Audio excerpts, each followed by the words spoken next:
This is the Cycling Over 60 podcast, Season 4, Episode 2, ForeverGreen Trails, and I'm your host, Tom Butler.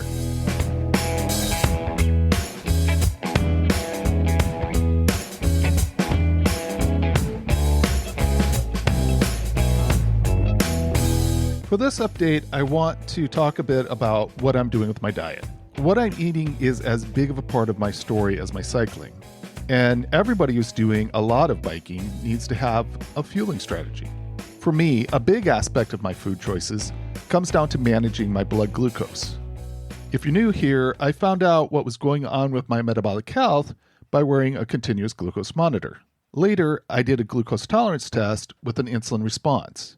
My belief is that if you have an A1C over 5.7, do yourself a favor and wear a continuous glucose monitor and also get a glucose tolerance test. A glucose tolerance test is not that unusual, but make sure that you have an insulin response test with it. And you want to have a physician who understands that high blood glucose levels is a secondary issue to metabolic dysfunction. Hopefully, unlike me, you find that you're processing glucose just fine. What I've been reading suggests that as many as 50% of people have insulin resistance. If you go through all the testing and everything looks good, what this also provides is some results that you can use to compare in case your A1C continues to go up. Keep in mind that there are many physicians who are looking for an A1C level above 6.4 before recommending you take any real action. From my experience, if there is an issue with glucose tolerance, you want to catch it as early as possible. Soon after I found out about the problems I have with insulin and blood glucose levels, I adopted a specific diet. I significantly reduced my intake of carbohydrates, and I didn't worry at all about the amount of fat I consumed. My interpretation of what happened because of that change is that my body became more efficient at burning fat for energy. Eating that way, I did some experiments on myself, which, as I will point out over and over, I recommend that you don't do experiments on yourself. But what I saw from my experimentation was consistent with what I expected to see by being in a state where I was using fat stores to fuel my activity. Eating that way, I lost 20 pounds. Along the way, Kelly started studying the effects of dietary fat on the ability of cells to take in blood sugar. She was seeing a lot of research that was saying that low levels of dietary fat could make muscle cells more effective at utilizing blood glucose. And even with the added carbohydrate, your body was able to process the blood sugar in a way that offset having higher carbohydrate in your diet. There was an aspect of this that I was attracted to because I know that I need glucose if I'm pushing it really hard on the bike. I ate a low carbohydrate diet for more than 6 months. So I decided at that time to make a shift to a very low fat diet. And my goal was to get my percentage of calories from fat down to around 10%. I want to stress that to eat this way, you need to have a well thought out plan. Fat is essential in a lot of ways, and eating very low fat can cause problems. I was following a plan that specifically focused on getting high quality essential fats. When I made the switch, what I saw with the continuous glucose monitor was very interesting. Unfortunately, I didn't stay with the meal plan long enough to make any valid assumptions of the impact. Ultimately, I failed to maintain the program. I found the food to be excellent. Now, it did take a while to adjust to eating less fat. I had to get through a period of being hungry a lot. But the main problem with the program was that it was just too complicated for me to do meal prep. I was eating 3 meals a day instead of the 2 meal a day plan that I had adopted when eating low carbs. Plus, in order to get the complex flavors in the recipes that I had for low-fat meals, the food prep was more difficult. It took more time to hunt down the unique ingredients in the recipes, and it took more time to prepare the individual dishes. Because of that difficulty, I eventually drifted back into having no real dietary plan. And as a result, I gained about 10 pounds. And I also stopped wearing a continuous glucose monitor. This weight gain has driven me to go back to eating low carbs and higher fat, and getting back to the place of using fat as my main energy source. However, I'm not totally turning my back on a low-fat plan yet. Currently, I'd like to lose 20 pounds. That would put me at the lightest I've been in probably 25 years. Once there, I think I'll try to make a switch again. And between now and then, I need to figure out how to make low-fat meals more manageable. I'm going to investigate the option of switching occasionally from low-fat to low-carbohydrate.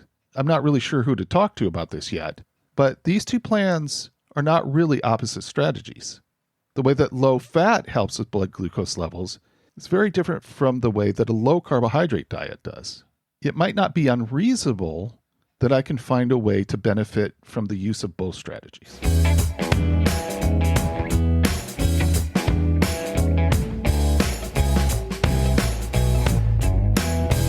When I took the position of Community and Government Relations Director at Tacoma Washington Bicycle Club, I had very little idea what I would be doing. Now that I've been in the role for a few months, I'm starting to see more how I can be effective in the local bicycle community. One thing that I've really enjoyed is meeting others in the community who are advocating for bicycle and pedestrian infrastructure. What an awesome group of people. And one of those awesome people is Larry Leveen, the Executive Director of ForeverGreen Trails. I asked Larry to come on and talk about ForeverGreen Trails and to talk in general about trail advocacy.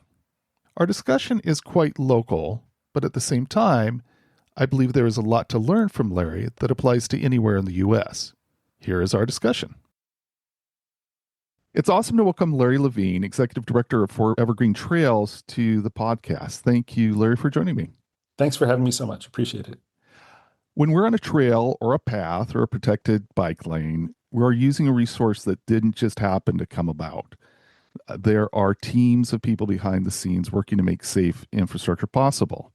So today it's my pleasure to have you here, Larry, because you're one of those people making things happen. My goal for this conversation is to have people know more about organizations like ForeverGreen Trails and how you help projects get started and move to completion. First, here's an open question that I like to ask. What is an early memory you have of a bicycle?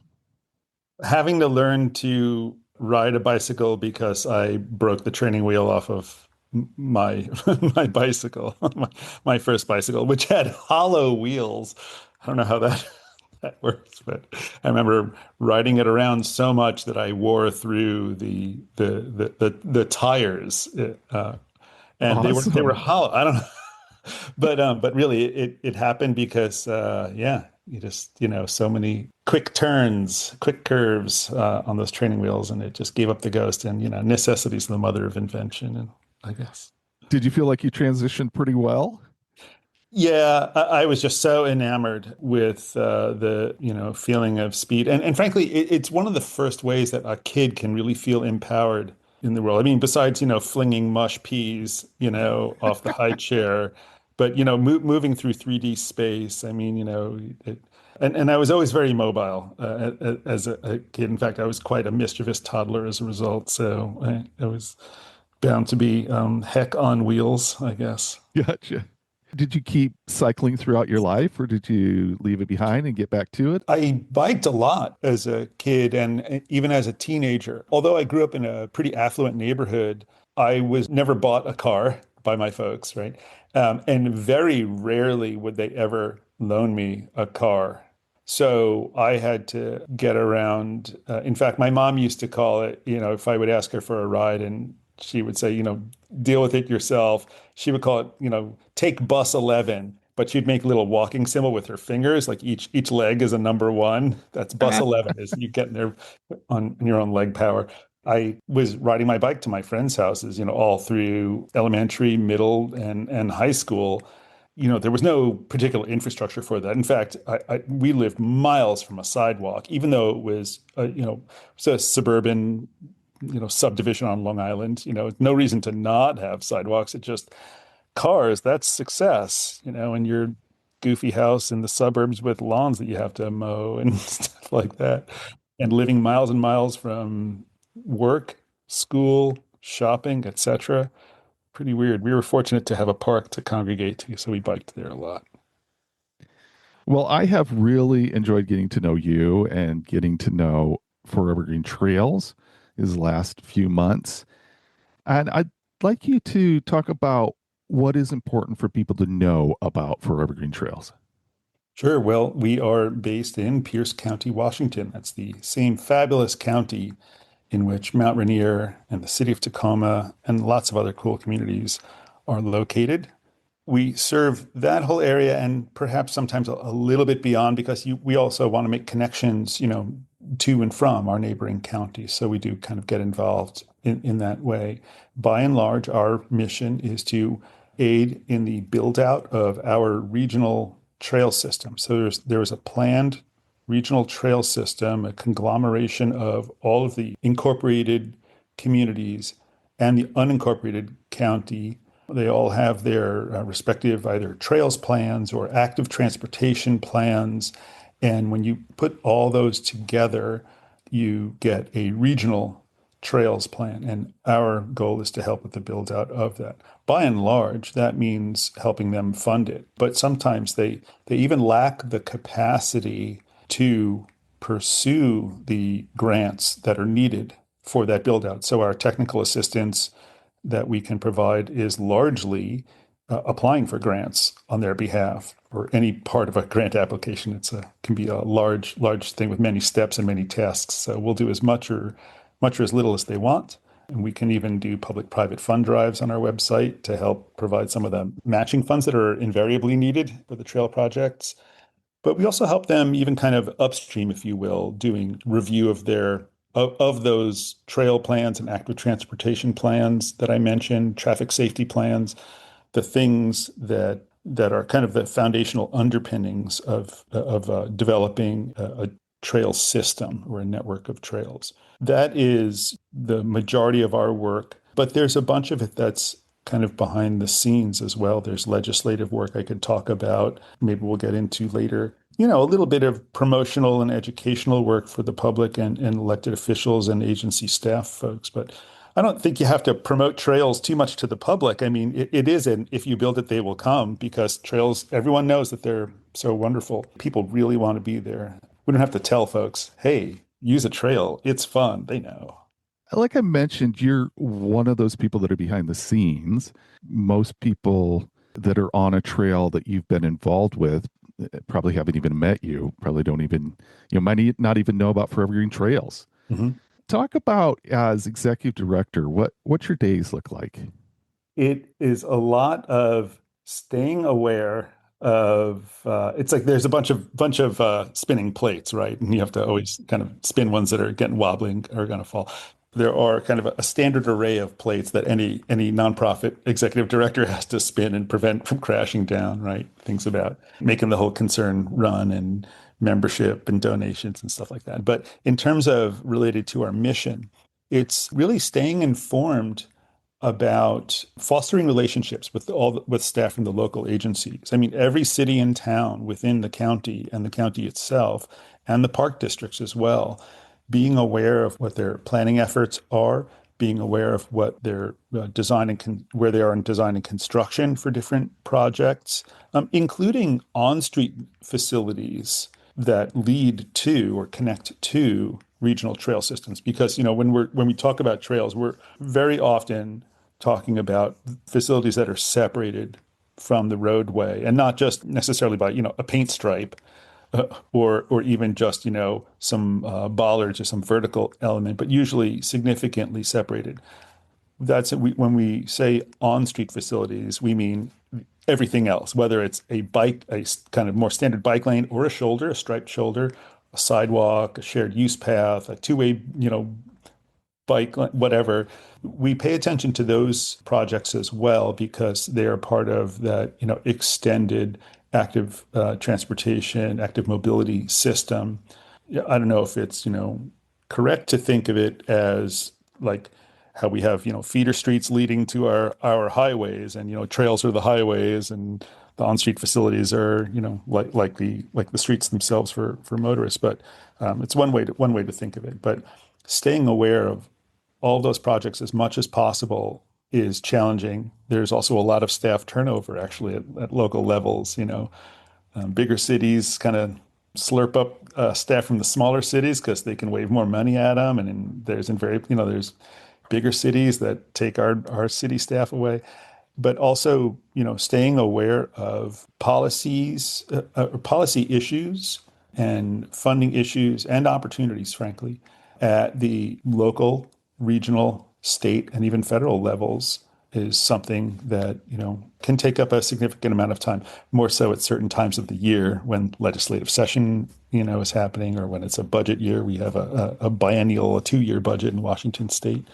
So a budget year, it's even busier than the non-budget years. Yeah, it's a lot of relationship building over and over, whether it's with local agencies or it's with other nonprofits or community groups, businesses, et cetera.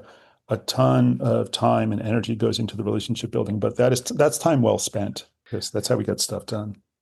Evergreen Trails is, in my opinion, one of the most effective organizations here in where I live in Pierce County. And the expertise that you guys bring, and, that's not something that just happens immediately.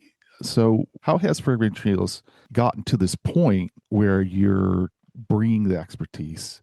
Yeah, that's a great question. And it had a sort of an odd path, if you'll pardon the pun, to get there. It was originally envisioned as sort of, if you will, like a quasi-public consultancy that could potentially have a planner, a real estate person, a designer, GIS person, and that local governments could utilize the services of this semi-agency entity to plan for, design, and develop trails. The funding mechanism for that did not succeed. It was an increment of sales tax, which is needed legislative action. And they tried once and it did not pass. It's rare actually to pass legislation on the first go around. My understanding is that they never tried again. There was, I think a correct perception that local governments needed help to plan and develop trails, because I encountered that today even. So it was even more so in the past. Many of the jurisdictions had no active transportation plans or trail plans back then. This is, in the mid 2000s. What's different now is that despite the ForeverGreen Trails not being funded in the way that this kind of like, twinkle of an idea had envisioned, for various reasons, many local jurisdictions did wind up developing some sort of active transportation, some sort of trail plan. And so the advocacy call for trails, or to have local governments think about trails and to plan for trails, because it wasn't just, a talent shop. It was also going to educate and promote planning for trails. Really, that call is now coming from inside the house, as the saying goes. Most of the jurisdictions have these plans. The trick is now to build these things out. But getting back to that, how we got there, I think without that funding mechanism, I think for quite a while, for quite a number of years, ForeverGreen Trails was a little bit floating around, not grounded, didn't have as concrete a way to accomplish its mission of connecting Pierce County's communities with a network of trails. It tried to facilitate conversations as well as it could, et cetera. But without that backbone of funding, then we're only ever able to have, a part-time staffer. And we're subsisting on, an occasional grant or donation, things like that.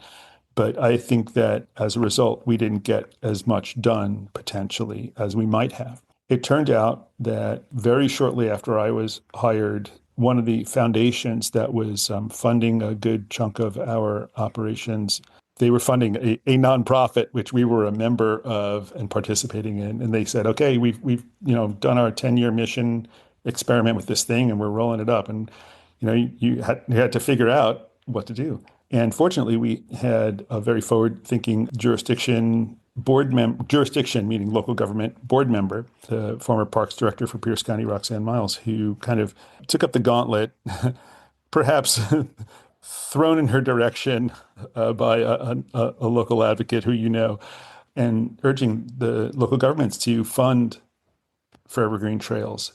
And so, to her credit, she said, okay. And we worked on it together and figured out how to do that. And so we have jurisdiction members, not all jurisdictions, it's an optional thing. And then we have jurisdiction membership on our board. So they have, control and a say over how we do what we do with partially the funding that they are partially providing.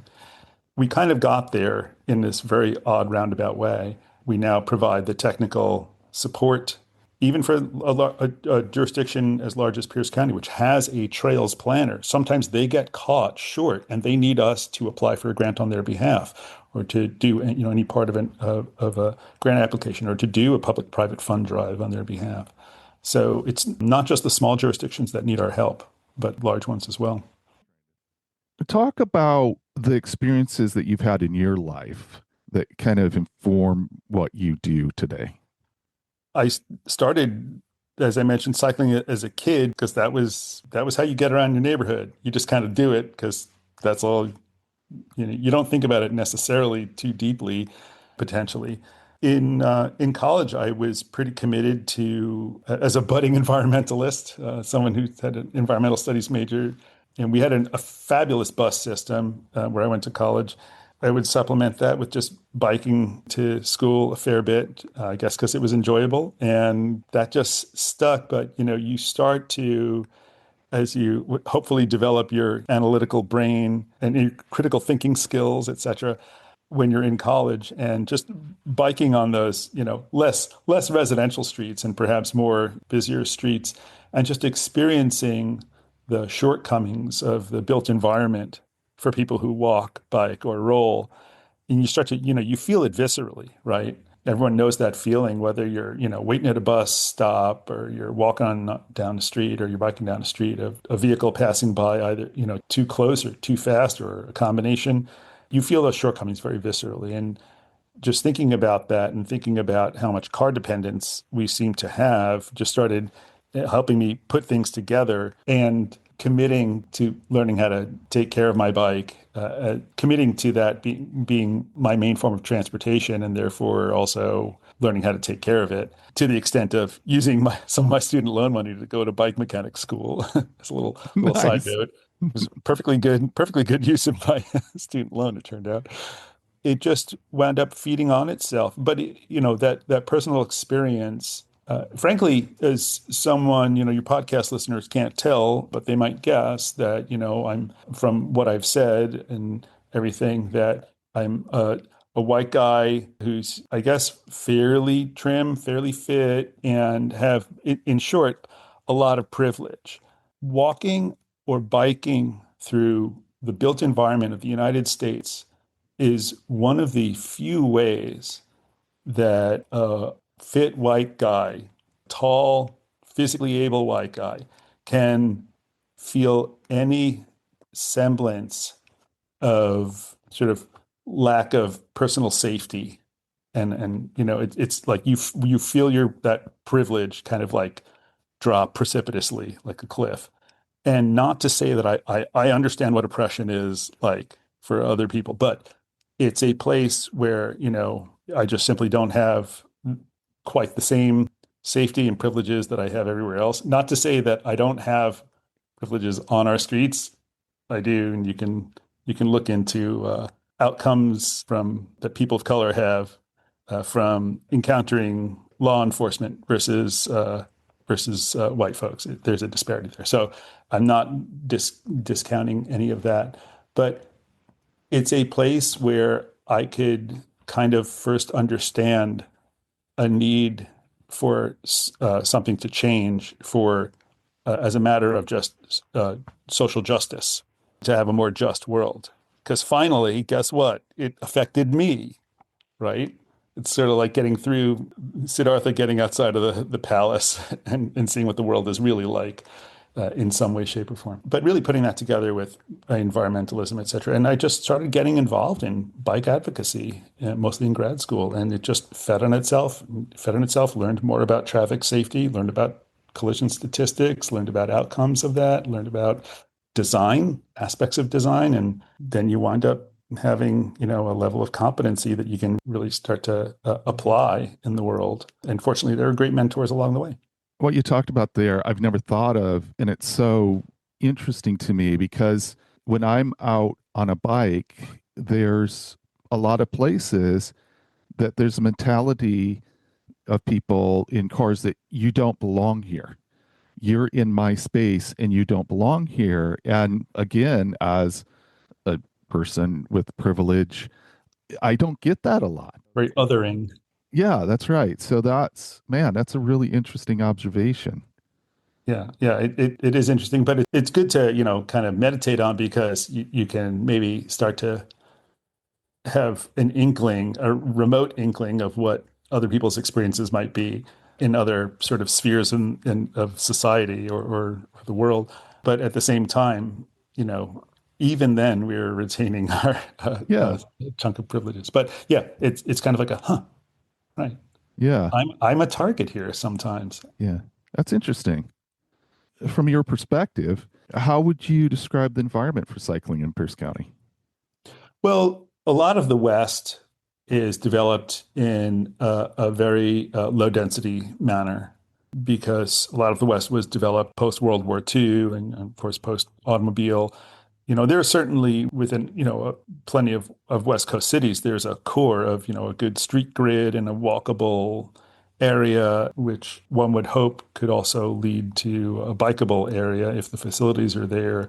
But at least, that density that makes it more human scale and more practical to get around in via human power. Much of the West is not that way. And once you're outside of, the larger cities of, Tacoma or Seattle or outside of Portland, other places, even in the Northwest. Once you're outside of that urban core, you're often dealing with really low density, sprawling land use. That breeds auto dependency because if you need to cover a certain distance to get to school, work, or shopping, what have you, I guess what people think of as a reasonable amount of time, it makes it less practical to do so by bike.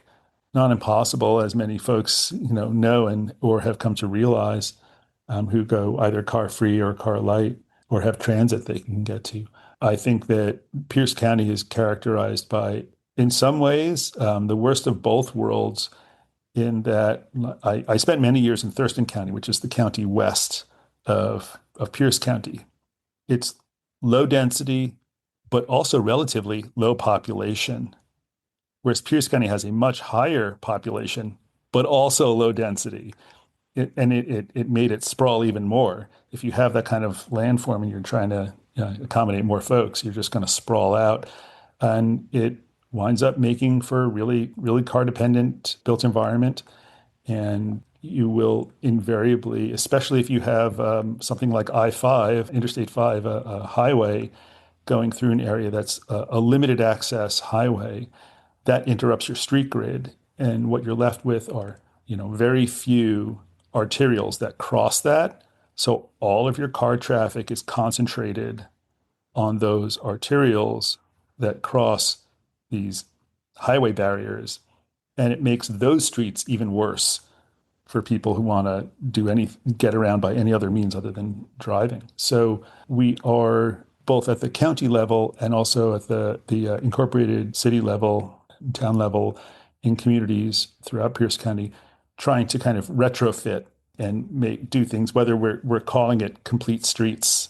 That's sort of this moniker for a movement or a policy that local governments can have to make streets serve all users, regardless of mode. Whether you call it that or you're just trying to retrofit in a few options or options, here and there, even if it's not your standard for all of your roadways. We're doing this in retrofit, which is, pretty ironic because in many ways, in many places, and mostly in, our cities, it was all human scale.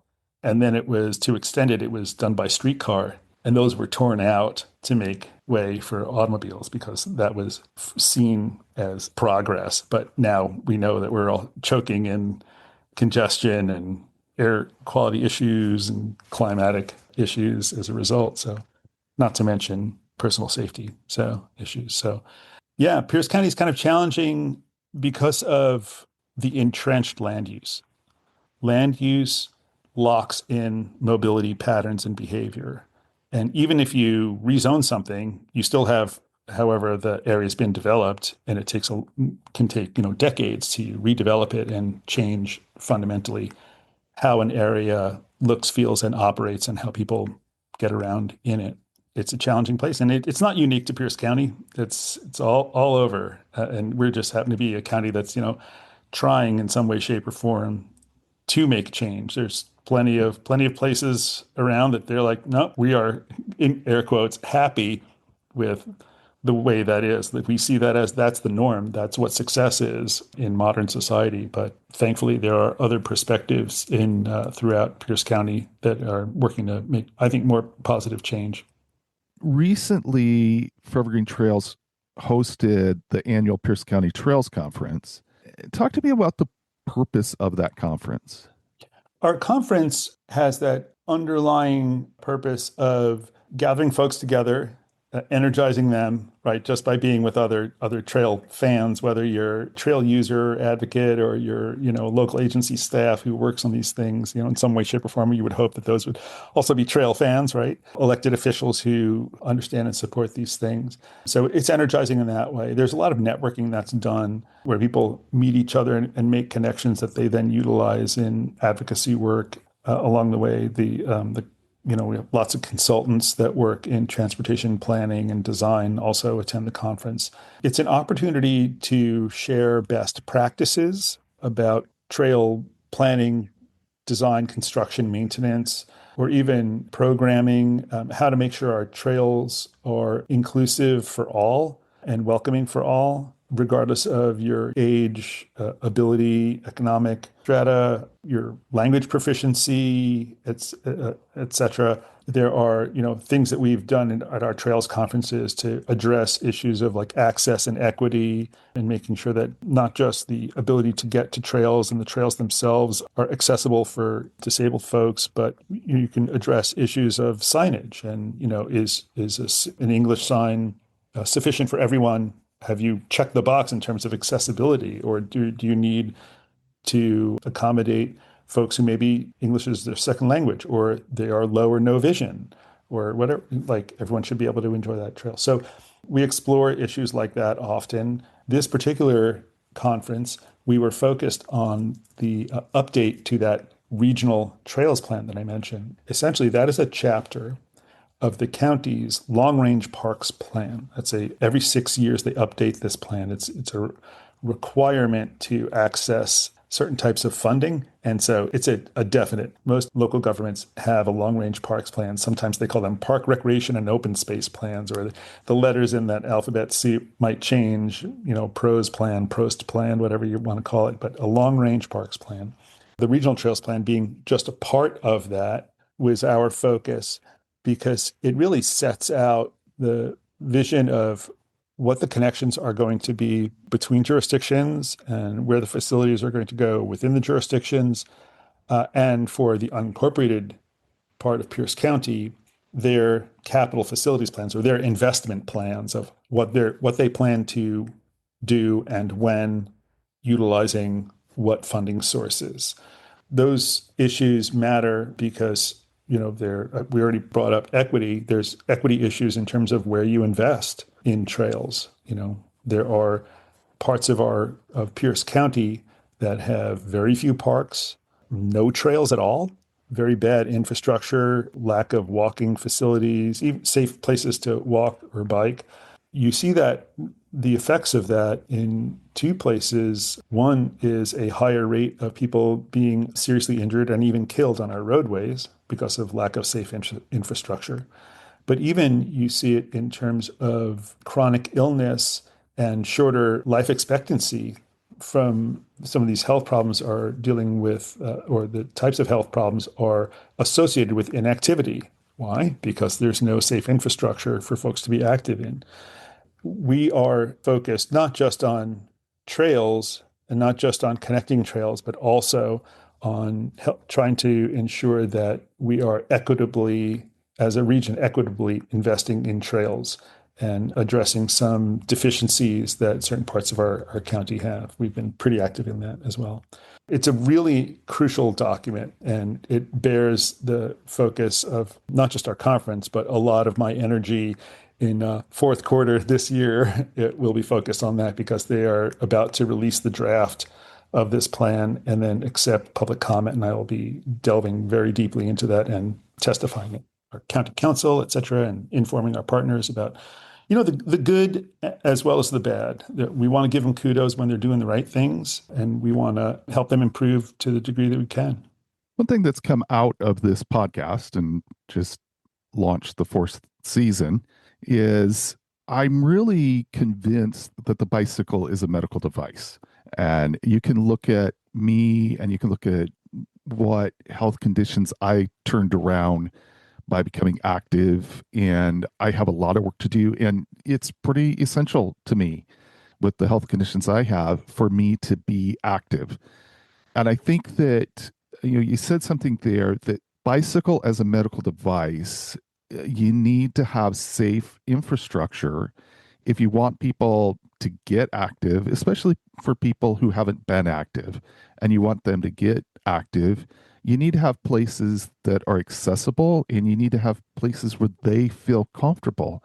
Otherwise, you're just not going to do it. So to me, active recreation is essential for health for, at least 50% of the population.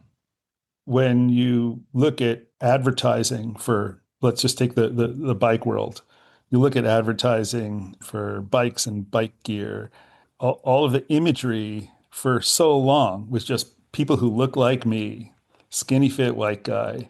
So if you don't identify that way, if you don't look that way, are you maybe receiving a message on some level like you don't belong, this isn't for you? Or even if you maybe used to identify that way, but whatever, kid, life happened, and you put on the COVID-20 or whatever, whatever it is, just don't have that college bod or whatever, then you might need a place that is more like a fairly flat trail as opposed to some perhaps scenic but very challenging, like hill climb kind of route. You might just need a place where you can just get a base of fitness down, where you don't have to worry about car traffic perchance, or where you're just seeing other folks who are like saying hey and encouraging you, where it's just like it's so pleasant that you're breaking down as many of the barriers to being active as possible. And trails are great in that regard. Yeah, as I mentioned, it's not just, land use that takes a long time to turn around and change once you have, certain kind of land use and transportation system serving it locked in. The projects can take a while to deliver. And I'm happy to say that just last month, we cut the ribbon on a project in Parkland, part of unincorporated Pierce County, south of Tacoma, which has no trails, very few parks, etc. Very characteristic of that an underserved area. We just cut the ribbon on the Parkland Community Trail, the first phase of a trail network to serve Parkland and also Spanaway, the community just south of it. That's going to help address the health disparities that we see both in chronic illness as well as what I call roadway violence, serious injury and death that you see there. It's demonstrably higher there than other places. Would you believe it? The life expectancy of someone there compared to someone in North Tacoma is 10 years different. Wow. A variety of factors, right? Not up to just one thing, but that's stunning. Yeah. 10 years. Talk about something like that project. What's the timeline look like? Yeah, I mean, unfortunately, it can take a while. A lot of the capital facilities plans are looking at, for the long range parks plan I mentioned, the regional trails plan is looking at a 10-year capital facilities plan. That doesn't even mean that 100% of the things on that 10-year plan get built within those 10 years, but they at least look out that far. And then they use other parts of the plan. Well, it should be reflected in that should be a 10-year prioritized capital facilities plan. So they've kind of looked at all of the potential places where they want to have trails, and we'll look at what they call a demand and needs assessment, looking at who has access to trails, where are they not, what are the demographics, and thankfully these days trying to address underserved communities. And so like that can provide some prioritization for a trail project in an area like Parkland, like Spanaway, also like South Hill, south of Puyallup in unincorporated Pierce County is another such area. And even with the prioritization that we're seeing, that's why not just the Parkland Community Trail, but the pipeline trail that you and some of your listeners might be familiar with, heading sort of southeast out of Tacoma and into unincorporated Pierce County. Pierce County is building that partially because it is going to an underserved area with few sidewalks, few parks, etc. Even with that prioritization, it can take 5, 10 years to make any kind of difference, to even get a single phase of a trail developed. And why is that? I would say for a couple of reasons. We are retrofitting these things, and we largely have, a street system, and we are retrofitting in trails where we can, as we can. But also, there's just frankly, there's not a mandate for trails.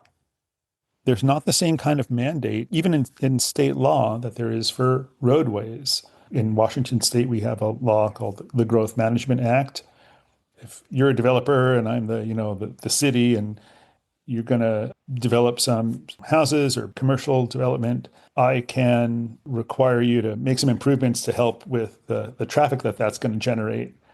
But then also, that winds up affecting the overall transportation network. And pretty soon, I'm going to have maybe delays, congestion at a traffic signal.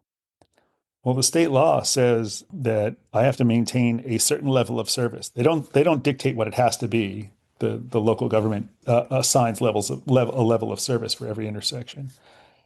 But once you're failing that, you need to address it within a certain amount of time, or you start running afoul of collecting transportation impact fees, which are supposed to go to address things like those deficiencies.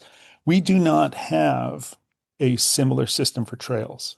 There is no policy mandate that requires local governments to have trails.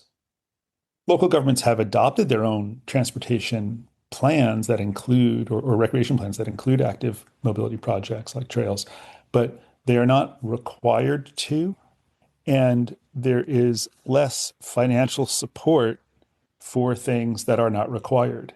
Now, there are changes that are happening. Just a couple sessions ago, there was legislation that clarified that trails are eligible for transportation impact fees if it can be shown that the trail has a significant transportation function. So a beautiful recreational trail out in the hinterlands maybe not would not qualify, but local agency staff, if they can show that this trail has a transportation function, significant transportation function, they can use transportation impact fees for that.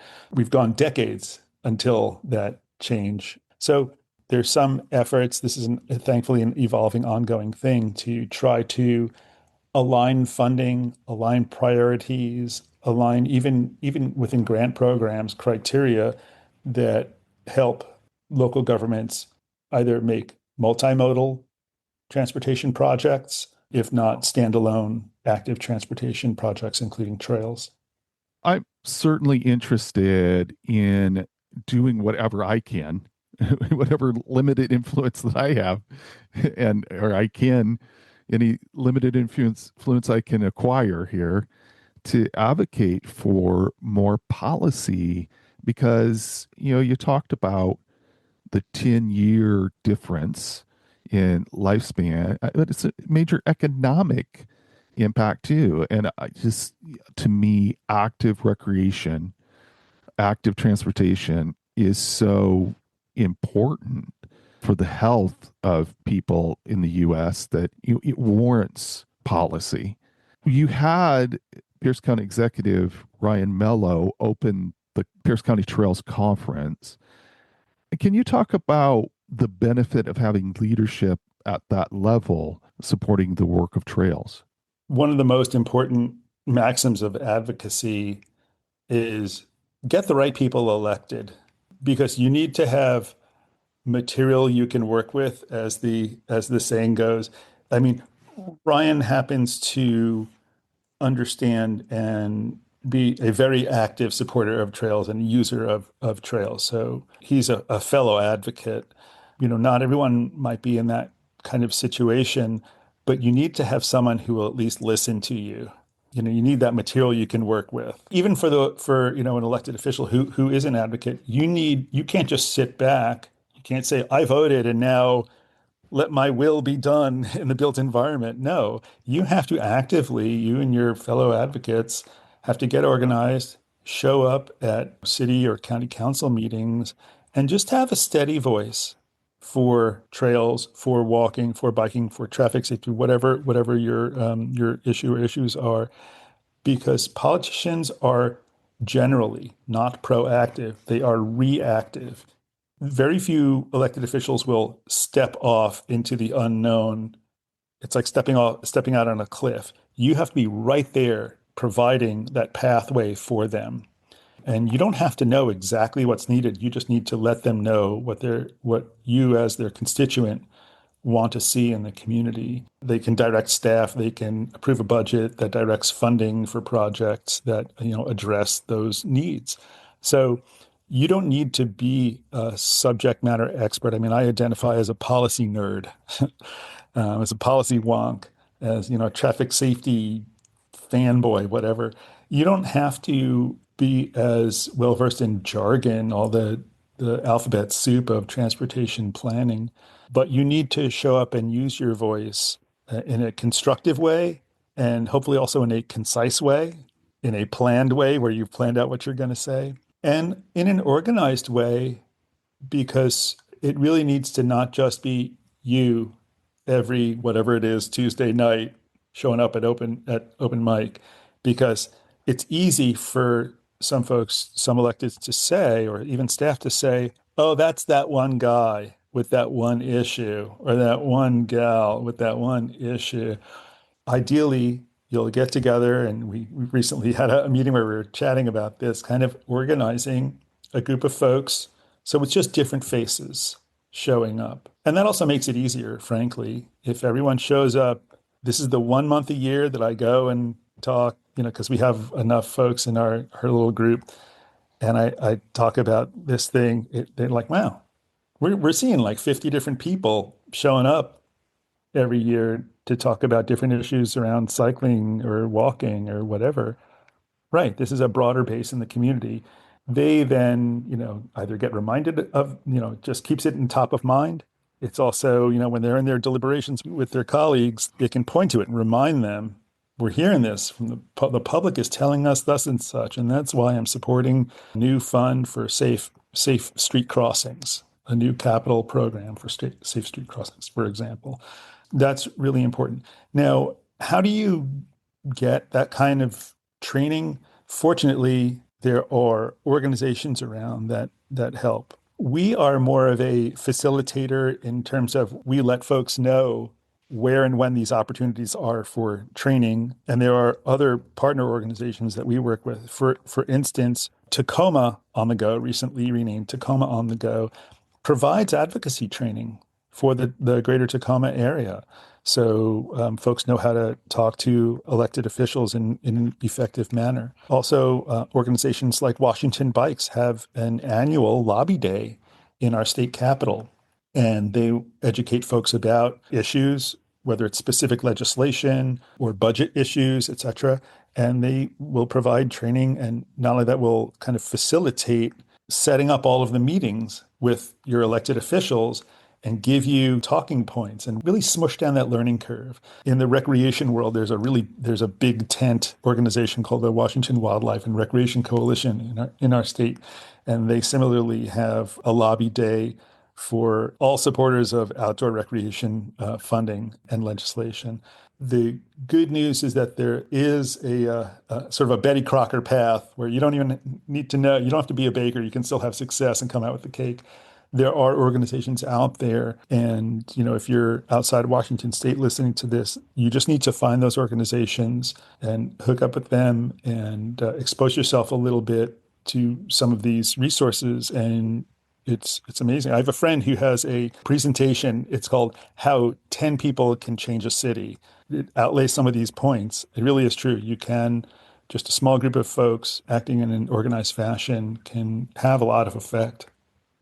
Are you connected nationally to different organizations enough to kind of Is Washington unique, or do you think pretty much wherever listeners are, they're going to be able to find organizations that are advocating for safe spaces, for connected spaces, for connecting communities, things like that?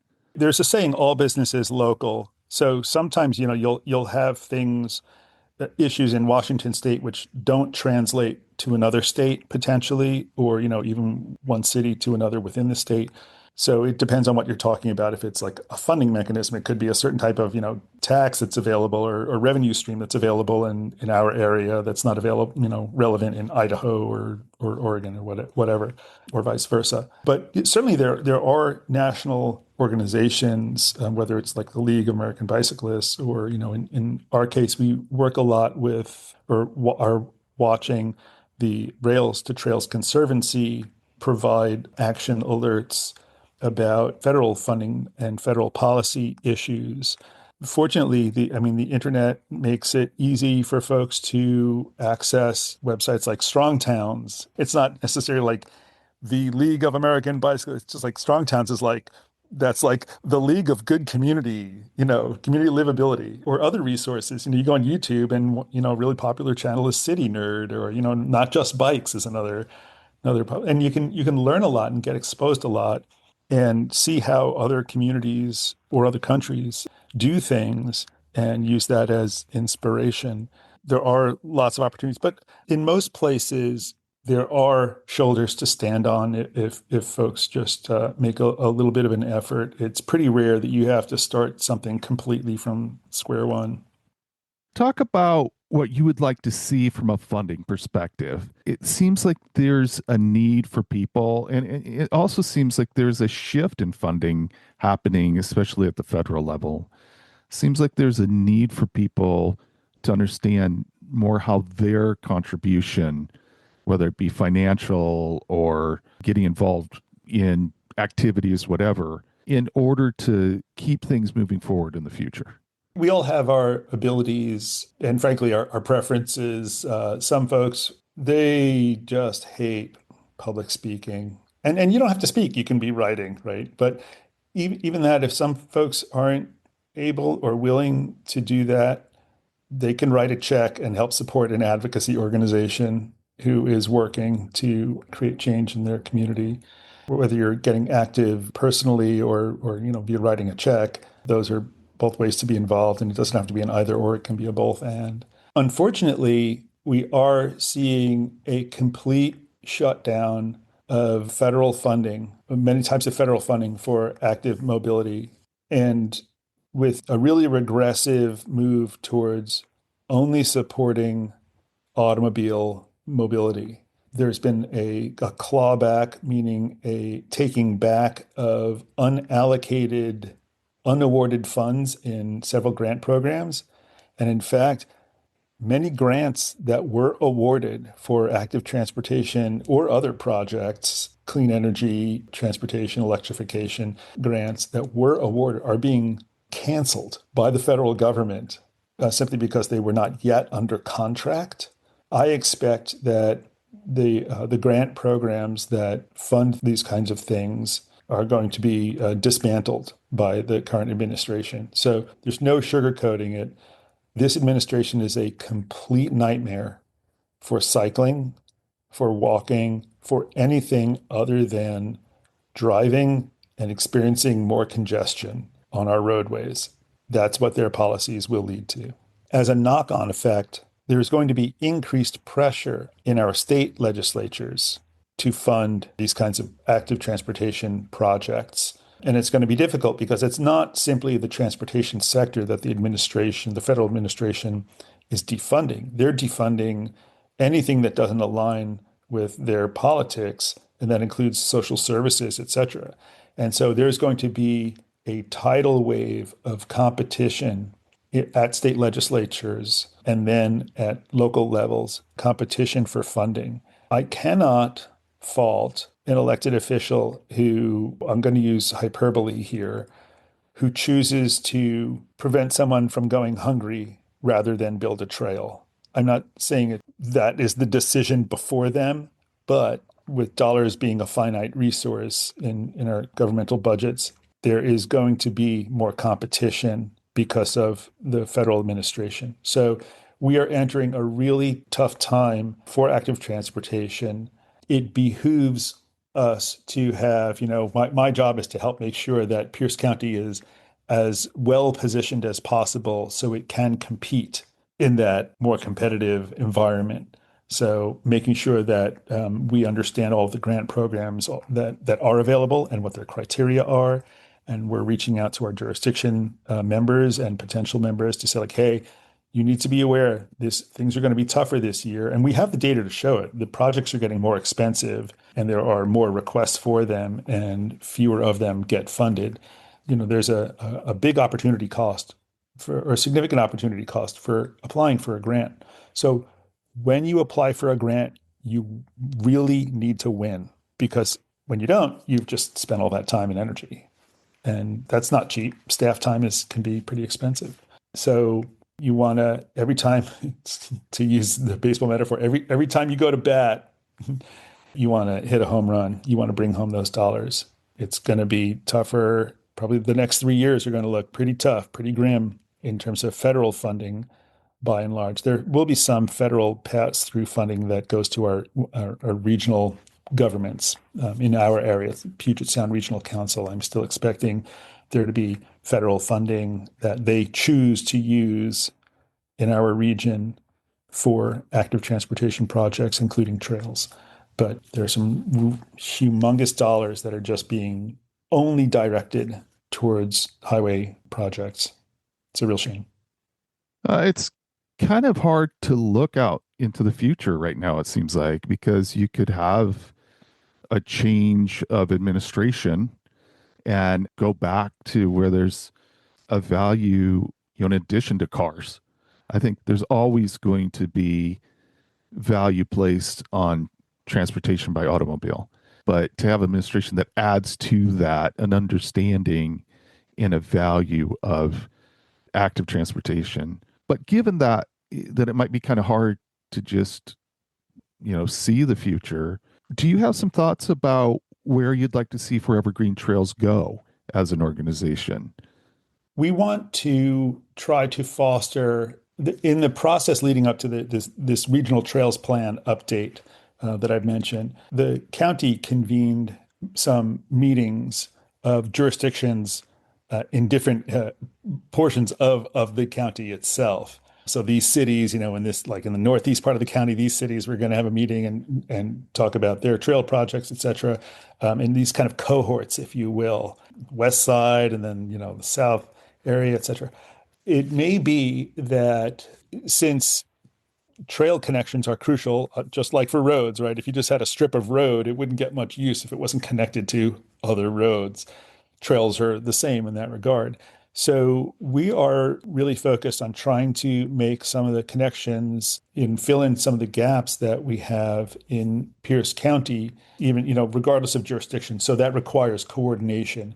And so looping back with those cohorts and seeing if, like, for instance, the cities of Milton and Edgewood have two of the last remaining gaps in what we call the east-west portion of the interurban trail. Our friends north of us would say the southern interurban trail, and fair enough. What we call the interurban trail, there's a north-south portion and an east-west portion, and the whole north-south portion is completed, thankfully.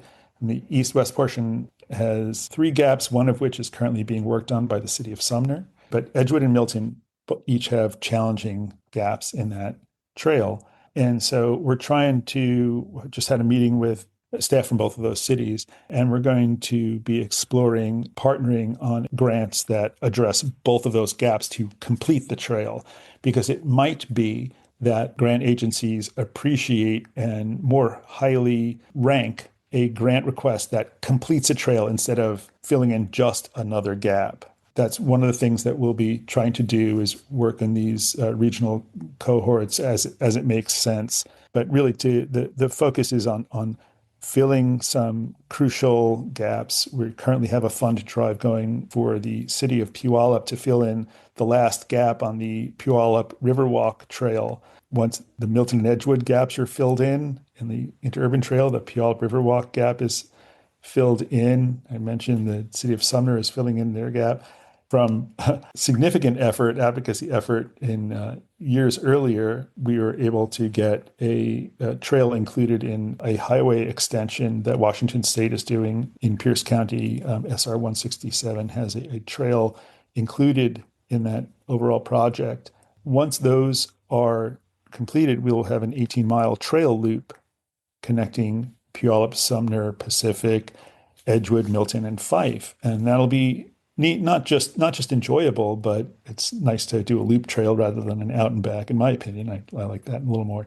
But, we're really connecting communities and population centers. And that's something that we are interested in doing and looking forward, but also being a continual watchdog and making sure that we are, as a region, equitably investing in active transportation and active recreation. So continuing that work in Parkland, Spanaway, and South Hill.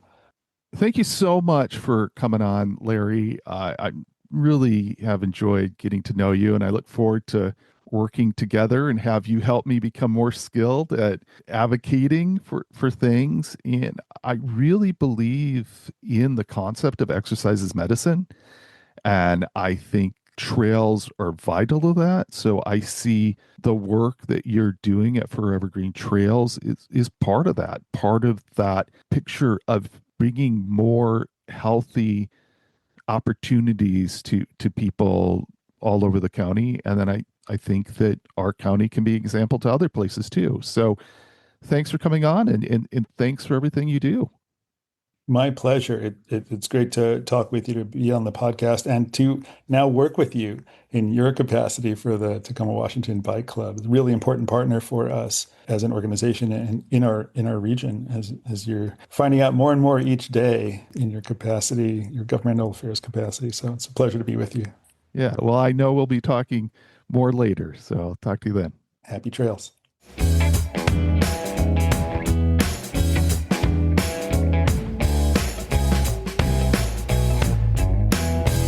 As I mentioned before the interview, there was a lot of that discussion that was around our local situation. However, I think that when Larry talks about needing to be extremely strategic when going after grants, that applies to everybody now. I don't think there are many places that aren't impacted by tighter budgets for alternative transportation. And I do think everyone needs to elevate the way we ask for funds. And that might mean finding your local Larry Leveen. I would encourage everyone to get involved in advocating for safe places to ride. As Larry suggested, take a bit of time here and there to attend meetings and express the importance of active recreation for you. Whether you are active in local bike advocacy or just starting to consider how to get involved, I hope that where you're riding, you can fully enjoy yourself on all your cycling adventures. And remember, age is just a gear change.